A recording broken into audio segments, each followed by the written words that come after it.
Malsandra bypass ರಸ್ತೆಗೆ ರೈತರ ವಿರೋಧ.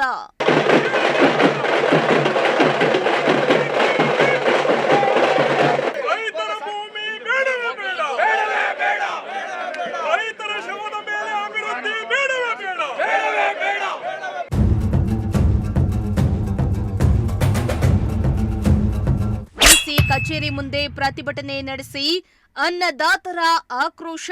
ಗುಡ್ಡ ಪ್ರದೇಶ ಎಲ್ಲ ನುಂಗ್ಲಿಕ್ಕೆ 2022ರಲ್ಲಿ ಒಂದು ಬ್ಲೂ ಪ್ರಿಂಟ್ ರೆಡಿ ಮಾಡಿ ರೈತರುಗಳನ್ನ ಸಭೆ ಕರೆದಲೆ ಒಂದು ಮೌನವಾಗಿ ಪಹಣಿಗಳು ಪುಸ್ತಕಗಳು ಮಾತಾಡಿ ಇವತ್ತು ನಮ್ಮನ್ನ ಈ ಹೋರಾಟಕ್ಕೆ ಕರೆದು ತಂದಿದ್ದಾವೆ.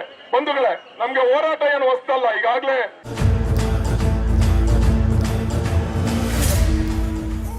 ತುಮಕೂರು ಹೊರ ವಲಯದ ನಂದಿಹಳ್ಳಿಯಿಂದ ಮಲ್ಸಂದ್ರ ಹಾಗೂ ವಸಂತ ನರಸಾಪುರದವರೆಗೆ ಬೈಪಾಸ್ ರಸ್ತೆ ನಿರ್ಮಾಣಕ್ಕೆ ರಾಷ್ಟ್ರೀಯ ಹೆದ್ದಾರಿ ಪ್ರಾಧಿಕಾರ ಮುಂದಾಗಿದ್ದು, ಬೈಪಾಸ್ ರಸ್ತೆಯ ಯೋಜನೆಗೆ ಸಾಕಷ್ಟು ಮಂದಿ ರೈತರ ಸಾವಿರಾರು ಎಕರೆ ಜಮೀನನ್ನ ಭೂ ಸ್ವಾಧೀನ ಮಾಡಿಕೊಳ್ಳಲು ಮುಂದಾಗಿದ್ದು, ಸರ್ವೆ ಕಾರ್ಯಕ್ಕೆ ವ್ಯಾಪಕ ಆಕ್ರೋಶ ಕೂಡ ವ್ಯಕ್ತವಾಗ್ತಾ ಇತ್ತು.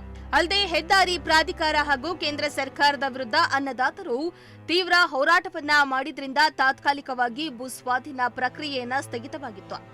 ಆದರೆ ತೆರೆಮರೆಯಲ್ಲಿಯೇ ಹೆದ್ದಾರಿ ನಿರ್ಮಾಣಕ್ಕೆ ಮುಂದಾಗಿದ್ದು, ಅಕ್ಟೋಬರ್ 13ರಂದು ಅಂದ್ರೆ ಇಂದು ತುಮಕೂರು ನಗರದಲ್ಲಿ ರೈತರಿಂದ ಉಗ್ರ ಹೋರಾಟ ಮಾಡುವುದಾಗಿ ರೈತರು ಎಚ್ಚರಿಕೆಯನ್ನ ನೀಡಿದ್ದು, ಅದರಂತೆ ಇಂದು ರೈತ ಸಂಘದ ಮುಖಂಡರು ನಗರದಲ್ಲಿ ಬೀದಿಗಿಳಿದು ಪ್ರತಿಭಟನಾ ರ್ಯಾಲಿಯನ್ನ ನಡೆಸಿದ್ರು.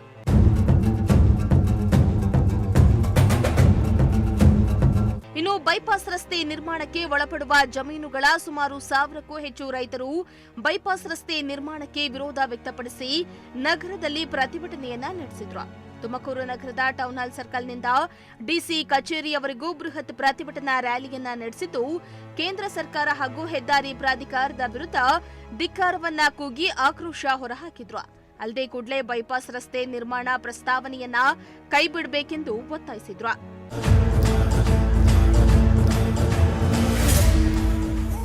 ಇನ್ನು ಪ್ರತಿಭಟನೆ ವೇಳೆ ಮಾತನಾಡಿದ ರೈತ ಸಂಘದ ಮುಖಂಡರಾದ ಗೋವಿಂದರಾಜು, ಈಗಾಗಲೇ ಟೋಲ್ನಿಂದ ಗುಬ್ಬಿ ಗೇಟ್ವರೆಗೆ ಔಟರ್ ರಿಂಗ್ ರೋಡ್ ಇದೆ, ಅದನ್ನೇ ಬೇಕಾದ್ರೆ ಅಭಿವೃದ್ಧಿ ಮಾಡಿಕೊಳ್ಳಿ, ಅದನ್ನ ಬಿಟ್ಟು ಯಾವುದೇ ಕಾರಣಕ್ಕೂ ಬೈಪಾಸ್ ರಸ್ತೆ ನಿರ್ಮಾಣಕ್ಕೆ ನಾವು ಬಿಡೋದಿಲ್ಲ ಎಂದು ಆಕ್ರೋಶವನ್ನ ಹೊರಹಾಕಿದ್ರು.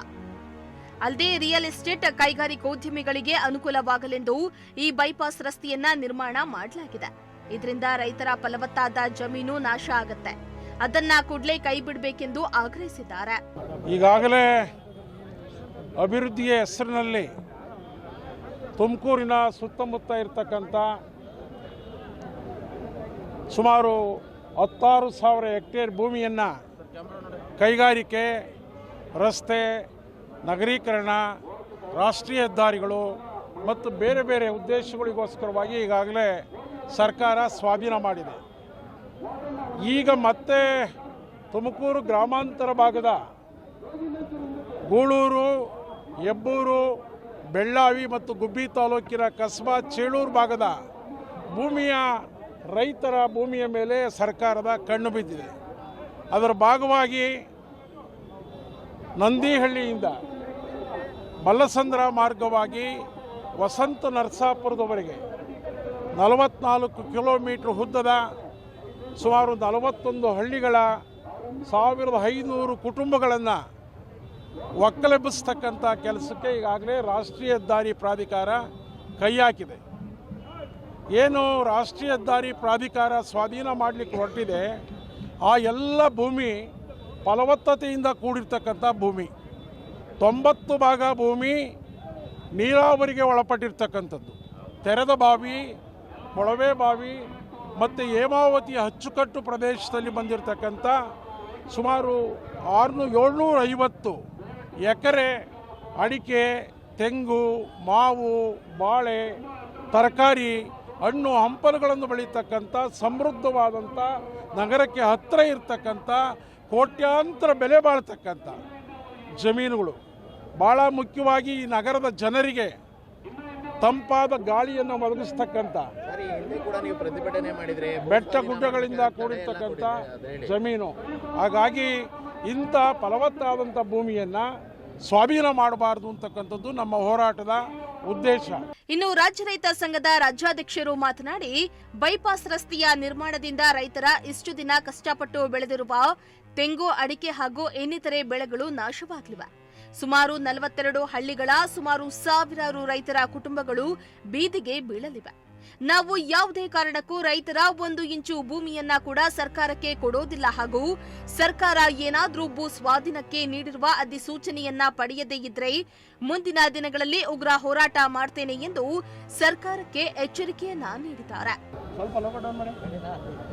ಮುಂದಿನ ಹೋರಾಟ ಹೇಗಿರುತ್ತೆ ಅಂತ ಹೇಳಿ ಸರ್, ಯಾಕಂದ್ರೆ ನೀವು ಇಷ್ಟೆಲ್ಲ ಮಾಡಿದ್ದೀರಾ, ಇನ್ನೂ ಕೂಡ ಸರ್ಕಾರಗಳು ಸ್ಪಂದಿಸುವಂತ ಒಂದು ಕೆಲಸವನ್ನು ಮಾಡ್ತಾ ಇಲ್ಲ. ಇವತ್ತು ಪ್ರತಿಭಟನೆ ಮಾಡ್ತಾ ಇದ್ದೀರಾ, ಯಾವ ರೀತಿ ಮಾಡ್ತಾ ಇದ್ದೀರಾ ಸರ್? ಇಡೀ ಕರ್ನಾಟಕದಲ್ಲಿ ಭಾಳಷ್ಟು ಕಡೆ ಭೂಸ್ವಾಧೀನಗಳಾಗ್ತಾ ಇದೆ. ಬಿಡದಿಯಲ್ಲಿ ತಾವು ನೋಡ್ತಾ ಇದ್ದೀರಿ, 10,000 ಎಕರೆ ಇವತ್ತು ಅಭಿವೃದ್ಧಿ ಹೆಸರಿನಲ್ಲಿ ಬಲವಂತವಾಗಿ ಭೂಸ್ವಾಧೀನ ಮಾಡ್ತಾ ಇದ್ದಾರೆ.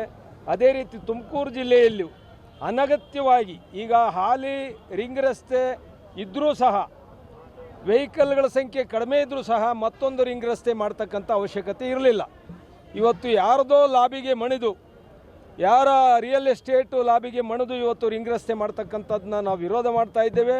ಈಗಾಗಲೇ ಸಾಕಷ್ಟು ವಿಚಾರಗಳನ್ನ ನಮ್ಮ ಅಧ್ಯಕ್ಷರು ತಮ್ಮ ಮುಂದೆ ಮಂಡಿಸಿದ್ದಾರೆ.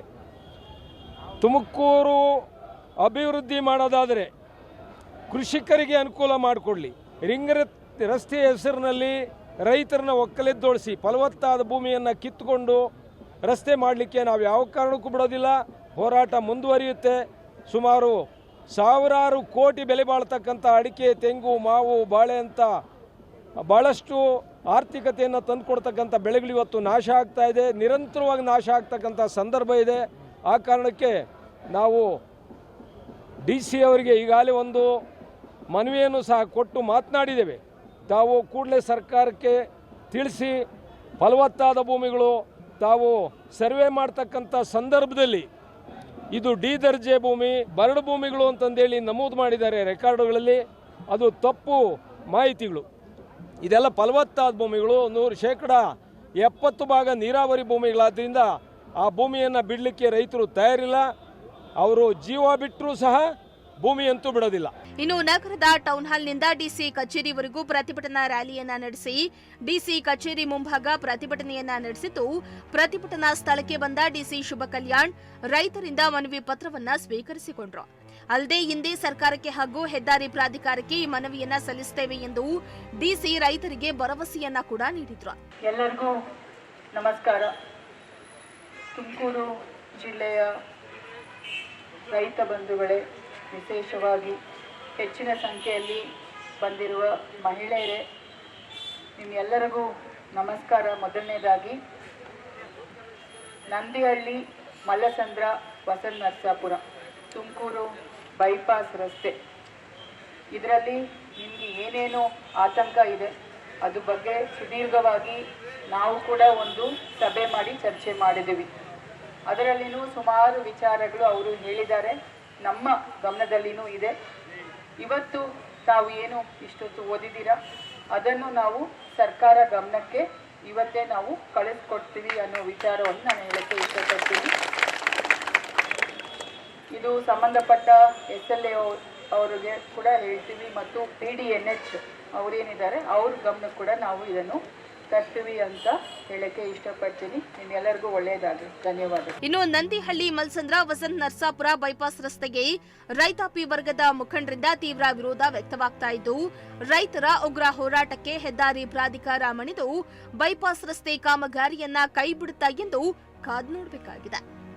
ಕ್ಯಾಮರಾ ಪರ್ಸನ್ ಶಾಬಾಸ್ ಜೊತೆ ಪುನೀತ್, ಪ್ರಜಾಶಕ್ತಿ ಟಿವಿ, ತುಮಕೂರು.